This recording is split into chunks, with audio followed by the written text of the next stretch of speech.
నమస్కారం అండి. నా పేరు భార్గవి. ప్రసన్న కుమార్ సర్రాజ్ గారి కథలు సామాన్యంగా వ్యంగ్యంతో అలాగే హాస్యంతో కూడినవి అయి ఉంటాయి. ఈ పుస్తకానికి సంబంధించి ముళ్లపూడి వెంకటరమణ గారు ఏమన్నారు అంటే, ప్రసన్న కుమార్ గారిది చమత్కారి దారి. చమత్కారం కేవలం మాటల్లోనే కాదు, ఊహల్లో కల్పనలో కూడా. ఈ దారి గులాబీల దారి. పువ్వులు ఉన్నాయి, ముళ్ళు ఉన్నాయి. మంచి హాస్య రచయిత. ఆయన రీతి ఒరవడి పెట్టగల బడి అన్నారు. ఇక శ్రీరమణ గారు ఏమన్నారంటే, ఇందులో ఉన్న 38 కథలు హాస్య వ్యంగ్య ధోరణిలో నడిచినవే. సర్రాజు ప్రసన్న కుమార్ సహజ ధోరణే అది. గొప్ప గొప్ప సందేశాలు లేవు గాని హాయిగా చదివిస్తాయి. ఇక కార్టూనిస్ట్ మోహన్ గారు ఏమన్నారంటే, కథల ప్రపంచం పెద్దది, అందున హ్యూమర్ అంటే డేంజర్. తెలుగు సినిమా లాంటి వల్గారిటీకి, మీలో చక్కని సంస్కారానికి అపీల్ చేసే హాస్యానికి తేడా ఉంటుంది. ప్రసన్న కథలు ఈ పని చేస్తాయి. తెలుగు హాస్యం లెవెల్ పెంచిన సంతకం ప్రసన్న అని అన్నారు. బాపు గారు ఈ కవర్ పేజీ గీశారండి. అలాగే ఇందులో ఉన్న 23 కథలకు కూడా ఆయనే బొమ్మలు గీశారు. మిగిలిన కథలకి బాబా శశాంక్ చిత్రాలు గీశారు. చల్లగా లోగిళ్ల నుండజాల కవీరు నిర్మాతలుగా మారి రాజధానికి ఏగి సినిమాయనుచు ధనమెల్ల వెదజల్లి ఇల్లు గుల్లగా చేసుకొనువారు కొందరు. రక్కసుల యొద్ద బహురొక్కమ్ము రుణముగా పొంది సినిమా తీసి నష్టాల పాలయ్యి ఒళ్ళు గుల్లగా చేసుకొనువారు కొందరు. మాన ప్రాణములెల్ల డాన్ల పాలయ్యేరా, వద్దొద్దు ఈ క్రీడ వినరా మానవుడా. ఇదేం ఉపోద్ఘాతం అనుకుంటున్నారా? యాక్చువల్లీ ఇప్పుడు నేను చెప్పబోయే స్టోరీకి సంబంధించిన ఉపోద్ఘాతం ఇది. స్టోరీ పేరేంటనుకుంటున్నారు? డాన్ల భూగర్భ శత్రుత్వం. అదేనండి, అండర్ వరల్డ్ డాన్స్ కదా, భూగర్భం అనే అనాలి కదా. ఇంతకీ కథలోకి వెళ్తే ముందుగా ఒక సినిమా ప్రకటన. ఏమిటది? పురాణిక్ భ్రమిక, అనుమానంద్ కుష్వంతి, ప్రామాణిక్ మింగా మెతుక్వి ఫ్రమ్ బాంబే, కల్లోలిత్ విహ్వల, లజ్జేష్ అవిశ్రాంతిక, ప్రారబ్ధ్ ప్రబోధిక, మీనాష్ ఎరవేసిత మొదలగు నేటితరం హీరో హీరోయిన్ల జంటలన్నింటితోనూ ఆరంభం కాదిది అంతం అను తెలుగు సినిమా తీయుటకు ఫైనాన్షియర్స్ కావలెను. ఇప్పటి వరకు కనీసం 1/2 డజను సినిమాలు తీయని అనుభవం మాకు గలదు. డాన్లకు ప్రత్యేక ప్రాధాన్యం ఇవ్వబడును. వారి బంధుమిత్రులకు ప్రత్యేక పాత్రలు కూడా సమకూర్చబడును. సంప్రదించవలసిన చిరునామా విశ్వజిత్ రప్ప, ప్రొడ్యూసర్ అండ్ డైరెక్టర్, సయోధ్య ప్రొడక్షన్ ప్రైవేట్ అన్లిమిటెడ్, హైదరాబాద్. అదేమిటి, నీ పేరు విశ్వేశ్వరయ్య కదూ బావా, మరి ఈ విశ్వజిత్ రప్ప ఏమిటి అడిగాడు సర్వేశ్వరయ్య. అది కాదు బామ్మర్ది, నా సొంత పేరుతో 1/2 డజను సినిమా కంపెనీలు పెట్టి 3 ఆఫీసులు మారి ఏ సినిమా కూడా 6 రీళ్లు కూడా తీయకుండా అర్ధాంతరంగా ఆపేశాక అర్థమైంది నా పేరు తెలుగు పేరులాగా చప్పగా ఉంటే కుదరదని. బెంగాలీ డైరెక్టరు సత్యజిత్ రాయ్ లాగా గంభీరంగా ఉండాలి. ఆయన ఇంటి పేరు రాయి అవగాలేంది నేను రప్ప అవడంలో తప్పేంటి? ఆహా, ఎంత గొప్ప దగ్గరతను! రాయి రప్ప. ఈసారైనా నేను తీసే పిక్చర్ పూర్తవకపోదా అన్నాడు విశ్వేశ్వరయ్య. అది సరే బావా, మన ఆంధ్ర ఫైనాన్స్ వాళ్ళు ఉండగా డాన్ ఫైనాన్స్ కావాలని కోరికేంటి? మన వాళ్ళు మళ్ళీ అడిగితే కాదంటారా? నీ ప్రెస్టేజీ చూసి. మరదే మరి, మన పిక్చర్కు ఎవడో ఒక డాన్ ఫైనాన్స్ చేస్తున్నాడంటే సినిమా యూనిట్ మొత్తం ఒళ్ళు దగ్గర పెట్టుకుని గజగజలాడుతూ పనిచేస్తారు. చివరికి మనకి బ్రేకులో భోజనాలెట్టే మెస్సువాడైనా సరే సాంబార్లో ఒక్క ములక్కాడ ముక్క తక్కువైందంటే ఏ బండరాయి చాటు నుంచి ఏ బుల్లెట్టు వచ్చి తగులుద్దో అని భయపడుతూ పనిచేస్తాడు. ఎంతైనా డాన్ డానే బామ్మర్ది. ఆ మర్యాద మన్నన మామూలుగా వడ్డీకి డబ్బులు ఇచ్చే వాళ్ళకి ఎందుకుంటుంది? సరేలే, నీ ఇష్టం. ఇంతకీ ఈ ప్రకటనకి డాన్లు కాంటాక్ట్ చేయకపోతే? సర్వేశ్వరయ్య సందేహించాడు. నవ్వేశాడు విశ్వజిత్ రప్ప. డాన్లు ఇందుగలరందు లేరని సందేహము వలదు, డాన్లు సర్వవ్యాప్తులు అంటుండగానే రప్ప మెడ మీద ఏదో చల్లగా తగిలింది. హ్యాండ్సప్ అని గంభీరంగా వినిపించింది. అది పిస్తోలని గ్రహించడానికి రప్పాకి నిమిషం కూడా పట్టలేదు. చిరునవ్వు నవ్వుతూ సర్వేశ్వరయ్యని చూశాడు. సర్వేశ్వరయ్యకి ఒక్క నిమిషం ఏమీ అర్థం కాలేదు. బావ విశ్వేశ్వరయ్య వెనకాల ఒక ఆగంతకుడు కఠినమైన మొహంతో నవ్వుతూ నిల్చున్నాడు. అతని చెయ్యి బావగారి మెడ మీద ఉంది. ఆయన నవ్వుతున్నాడు. బావా, ఏమిటి, ఎవరతను, చేతులెత్తడమేమిటి అంటూ ఉండగానే, పిచ్చి బామ్మర్ది, మనం ఇచ్చిన ప్రకటనకి బాక్స్ నంబర్ ద్వారానో కొరియర్ ద్వారానో రెస్పాన్స్ వస్తుందని తలపోస్తున్నావా? వచ్చినవాడు డాన్ మ్యాన్, అంటే డాన్ తాలూకా మనుష్యుడు. వాళ్ళు మనల్ని ఇలాగే రప్పించుకుంటారు, పద పోదాం అని వెనక్కి తిరిగి ఆ ఆగంతకునితో, నేను సినిమా బిజినెస్లో ఎప్పుడో చేతులెత్తేశాను, నువ్వు కొత్తగా చెప్పనక్కర్లా అని ఆ మనిషిని ఆప్యాయంగా కౌగిలించుకున్నాడు. ఆ మనిషి బిత్తరపోయాడు. పిస్తోలు జేబులో పెట్టేసి అసింటా దూరంగా జరిగాడు. ఈ డాన్లకి వాళ్ళ అనుచరులకి పోరాటాల మీదే ఎక్కువ నమ్మకం గాని ఆప్యాయంగా కౌగిలించుకునే వాళ్ళంటే బోలెడు భయం వాళ్ళకి. వాడు రామ్ గోపాల్ వర్మ సినిమాలు, మాఫియా సినిమాలు బోలెడు చూశాడు. సత్య, అర్ధసత్య, పావు సత్య, కంపెనీ, గాయం ఇత్యాదులు. అందుకనే కౌగిలింతలంటే భయం వేసింది వాడికి. అలాంటి సినిమాల్లో నమ్మకంగా పనిచేసే మనుషులని డాన్లు పనైపోయాక ప్రేమగా హత్తుకుని కత్తితో పొడవటాలు చూశాక కౌగిలింతలంటే భయం వేసింది వాడికి. అంతకంటే 10 మందితో ఎదురు నిలిచి పోరాడి మట్టి కరిపించగలడు. ఆ మధ్య హోలీ పండక్కి పొరపాటున ఓ పట్టు చీర కొని పెళ్ళానికిస్తే అమాంతంగా కౌగిలించుకుంది. 3 రోజులు జ్వరం వచ్చింది. విశ్వజిత్ రప్ప అతని భుజం తట్టి ధైర్యం చెప్పాడు. భయపడకు, నా ప్రకటనకి మీ బాస్ ఇంత త్వరగా రెస్పాండ్ అయ్యాడని ఆనందం పట్టలేక కౌగిలించుకున్నాను.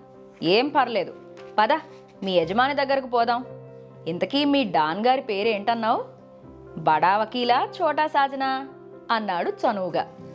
అప్పటికి ధైర్యం తెచ్చుకున్న ఆ అనుచరుడు, నేనేమీ అనలేదు అని అటూ ఇటూ చూసి పదండి అని దారి తీశాడు. బావా బామ్మర్ది అతన్ని అనుసరించారు. Scene change. బాగా రద్దీగా ఉన్న ఓ రోడ్డులోకొచ్చి ఒక గేటు దగ్గర ఆగారు. ఇదే డాన్ గారిల్లా అడిగాడు బామ్మర్ది. ష్ అని బామ్మర్దికి సైగ చేసి సత్యజిత్ రప్ప డాన్ అనుచరుణ్ణి అడిగాడు, ఇది నిజంగా డాన్ గారిల్లేనా అని. అప్పటికే ఆ కాస్త ప్రయాణంలో వీళ్ళకి కాస్తో కూస్తో దగ్గరైన డాన్ అనుచరుడు గేటు పక్కన బోర్డు చూపించాడు. Under world mafia don Abbo Salem and co, practising killers and chartered kidnappers, consulting hours 9 PM to 6 AM అని రాసుంది. సర్వేశ్వరయ్య బావగారి మొహం వైపు చూశాడు. రప్ప మొహం వెలిగిపోతోంది. గేటు తెరిచి ముగ్గురు లోపలికెళ్లారు. లోపల చిన్న గార్డెను, మధ్యలో గోడలు అస్సలు లేని ఓ పెద్ద మంటపం ఉన్నాయి. లోపల ఇల్లు అనే పేరుగల కన్స్ట్రక్షన్ ఏదీ లేదు. ఆ మండపానికి 4 స్తంభాలున్నాయి అంతే. మండపం మధ్యకెళ్ళాక డాన్ గారేరి అని అడిగిన సర్వేశ్వరయ్యని వారించి కిందికి వంగి ఒక నలుచదరపు పాలరాయిని తట్టాడు అనుచరుడు. 2 నిమిషాల దాకా రెస్పాన్స్ ఏమీ లేదు. అనుచరుడు తలగొక్కున్నాడు. మనం నిజంగా డాన్ గారింటికే వచ్చామా లేక ఏ పార్కుకో అంటుంటే అనుచరుడికి కోపం వచ్చింది. భూగర్భ గృహ ప్రవేశం జరిగి నెల కూడా అవ్వలేదు, అనవసరంగా నన్ను కన్ఫ్యూజ్ చేయొద్దు అని తిట్టాడు. పోనీ కాలింగ్ బెల్ ఏదైనా అంటుంటే ష్ అని అంతలోనే ఏదో జ్ఞాపకం వచ్చినట్లు మొహంలో చిన్న వెలుగురాగా, కోడ్ సాంగ్ జ్ఞాపకం వచ్చింది అని ఆ పాలరాయి మీద గంతులేస్తూ గాజువాక పిల్ల మెంగాజులోళ్ళం కాదా అని పాడుతూ ఎగురుతుండగా మెల్లగా పాలరాయి పక్కకు తప్పుకుంది. లోపల నుంచి ఓ నడివయస్కుడు పైకొచ్చాడు. అతను పైకి రాగానే అంతవరకు పొదల చాటున ఉన్న పాలవాడు పేపర్వాడు వచ్చి పాలరాయి నెమ్మదిగా మూసుకునే లోపలే పాల ప్యాకెట్టు పేపరు లోపలికి వేసేసి సైకిళ్ల మీద వెళ్ళిపోయారు. అతను విశ్వేశ్వరయ్యని సర్వేశ్వరయ్యని చూసి చూడనట్లు అతని అనుచరుణ్ణి అసింటా కొంచెం దూరంగా తీసుకుపోయాడు. బాబా బామ్మర్దులిద్దరూ డాన్ వంక ఆరాధనగా చూస్తున్నారు. అతను అండర్ వరల్డ్ నుంచి పైకొచ్చినప్పుడు గడ్డం మీసం ఉన్నాయి. అనుచరుడితో మాట్లాడుతూ కోటు జేబులోంచి మాస్క్ తీసి ఎడం చేత్తో మీసం గడ్డం ఉన్న మాస్క్ తీసేసి వేరే జేబులో పెట్టుకుని కొత్త మాస్క్ తగిలించుకున్నాడు. ఇప్పుడు అతనికి గడ్డము మీసము లేవు. అనుచరుడు డాన్కి ఏదో చెప్తూ వీళ్ల వైపు చూపిస్తూ మాట్లాడుతున్నాడు. డాన్ వీళ్ల వైపు చూసి మళ్ళీ మొహానికున్న మాస్క్ తీసి వేరే మాస్క్ పెట్టుకున్నాడు. అది ఫ్రెంచి గడ్డం మాస్క్. పైన కళ్ళజోడు పెట్టుకున్నాడు. తరువాత అనుచరుణ్ణి వదిలి పక్కకు పోయి జేబులోంచి సెల్ ఫోన్ తీసి ఎవరికో కాల్ చేశాడు. అనుచరుడు వీళ్ల దగ్గరికి బొటనవేలు పైకెత్తి చిన్నగా నవ్వుతూ వస్తుంటే విశ్వేశ్వరయ్య జేబులో సెల్ ఫోన్ మోగింది. అనుచరుడు సర్వేశ్వరయ్యతో ఏదో మాట్లాడుతున్నాడు. అబ్బో సేలం సెల్లో, విశ్వేశ్వరయ్య, నా గురించి తెలుసుగా, తెలియకపోతే తెలుసుకో, నా పేరు డాన్, ఈ చిత్రసీమ మొత్తం నాదే, నేనే శాసిస్తున్నాను అన్నాడు. విశ్వేశ్వరయ్య, సార్ నమస్తే, నా నంబర్ మీరు కనుక్కోవటం, నాకు ఫోన్ చేయటం నా అదృష్టం అన్నాడు. అబ్బోసేలం, ఎక్కడున్నావు నువ్వు, ఆఫీసులోనా? విశ్వేశ్వరయ్య, కాదు సార్, ప్రస్తుతం వేరే డాన్ గారి అండర్ గ్రౌండ్ దగ్గర ఉన్నాను. వీరితో మాట్లాడి సాయంత్రంలోపు తమ దర్శనం చేసుకుంటాను. దయచేసి తమ భూగర్భ అడ్రసు అంటూ ఉండగా, అబ్బోసేలం, నన్ను కాదని వేరే డాన్ దగ్గరికి వెళ్ళావా, ఎంత ధైర్యం రా అన్నాడు. భయంగా విశ్వేశ్వరయ్య, సార్ మీరు నాకు ఫోన్ చేస్తారని ఊహించానా సార్ అన్నాడు. అబ్బోసేలం, ఓకే ఓకే, సాయంత్రం నా మనిషిని పంపిస్తాను, 60 లక్షలు ఇచ్చి పంపించు, లేకపోతే నీ పిక్చర్ మొదలవదు. విశ్వేశ్వరయ్య, 60 లక్షలా సార్, అన్యాయం. ఏదో మీ బోటి డాన్ల దగ్గర ఫైనాన్స్ దొరుకుతుందని ఆశపడితే మీరే నన్ను 60 లక్షలు కక్కమంటే ఎలా సార్? అబ్బోసేలం, అదేం కుదరదు, ఫోన్ పెట్టేయ్, సాయంత్రం లోపు డబ్బు సిద్ధంగా ఉంచు, లేదా నువ్వు హైదరాబాద్లో ఉండవు. విశ్వేశ్వరయ్య, సార్ మీరు మరీ అంత ఆంక్ష పెడితే నా ఇల్లు ఆఫీసు సికింద్రాబాద్కి మార్చేసుకుంటా అంటుండగానే షటప్ అని ఫోన్ పెట్టేసి సెల్ జేబులో పెట్టుకుని జేబులోంచి ఇంకో మాస్క్ తీసి పెట్టుకున్నాడు. ఈసారి పావలాకాసంత బొట్టు, విభూది రేఖలు నుదుటి మీద ఉన్నాయి. విశ్వేశ్వరయ్య చెమటలు తుడుచుకుంటూ సెల్ జేబులో పెట్టుకుని బలవంతంగా చిరునవ్వు ముఖం మీద పులుముకున్నాడు. అబ్బోసేలం దగ్గరకు రాగానే అనుచరుడు పరిచయం చేశాడు. సార్, ఈయనే మిస్టర్ విశ్వజిత్ రప్ప, ప్రొడ్యూసర్ అండ్ డైరెక్టర్ అని. హలో, హౌ ఆర్ యూ అని షేక్ హ్యాండ్ ఇచ్చాడు అబ్బోసేలం. అబ్బోసేలం చెయ్యందివ్వగానే కాస్త ధైర్యం వచ్చింది రప్పాకి. ఇప్పుడు ఫోన్ చేసి బెదిరించిన డాన్ గురించి అబ్బోసేలం గారికి చెప్తే ఆయన వాడి తిక్క కుదురుస్తాడు అనుకున్నాడు. అబ్బోసేలం టైం చూసుకున్నాడు. త్వరగా చెప్పండి, మీ పిక్చర్కి ఎంత ఫైనాన్స్ కావాలి అడిగాడు. సార్, కనీసం 1 కోటి అయినా కావాలి అన్నాడు. నో మిస్టర్ రప్ప, నేను ఈ మధ్యనే ఇక్కడ వ్యాపారంలోకి దిగాను. మీ నెక్స్ట్ పిక్చర్కి తప్పకుండా 1 crore ఇస్తాను. ఈసారి మాత్రం 60 లక్షలు తీసుకోండి. Wish you best of luck అని ఇంకో మాట మాట్లాడే అవకాశం ఇవ్వకుండా అనుచరుడి వైపు తిరిగి, కల్లు, సాయంత్రం ఇదిగో ఈ నంబర్కి ఫోన్ చేసి ఆఫీస్కెళ్ళు. అక్కడ విశ్వేశ్వరయ్య అనే పార్టీ ఉంటాడు. వాడి దగ్గర 60 లక్షలు తీసుకుని మిస్టర్ రప్పా గారికివ్వు. రప్పా గారితో అగ్రిమెంట్లు పక్కాగా రాయించుకో అని చకచకా పాలరాయి దగ్గరికి నడిచాడు. విశ్వేశ్వరయ్య నిశ్చేష్టుడై తేరుకుని సార్ సార్ అని అరిచేటప్పటికే అబ్బోసేలం పాలరాయి మీద గెంతుతూ, నన్ను తిట్టకురో కొట్టకురో మావో ముద్దుల మావో అని పాడుతూ ఎగురుతూ ఉంటే పాలరాయి పక్కకి జరిగింది.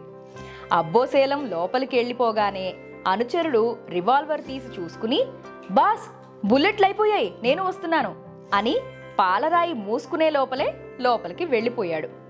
పాలరాయి ద్వారం పూర్తిగా మూసుకుపోయింది. విశ్వేశ్వరయ్య ఎలియాస్ విశ్వజిత్ రప్ప పాలరాయి మీద గెంతుతూ, చిలక ఏ తోడు లేక ఎటే పమ్మ ఒంటరి నడక తెలిసి అడుగేసినావు ఎడారంటి డానుల వెంట అని పాడుతూ గోల పెడుతూ ఉంటే బామ్మర్ది సర్వేశ్వరయ్య ఆశ్చర్యంగా చూస్తూ ఉండిపోయాడు.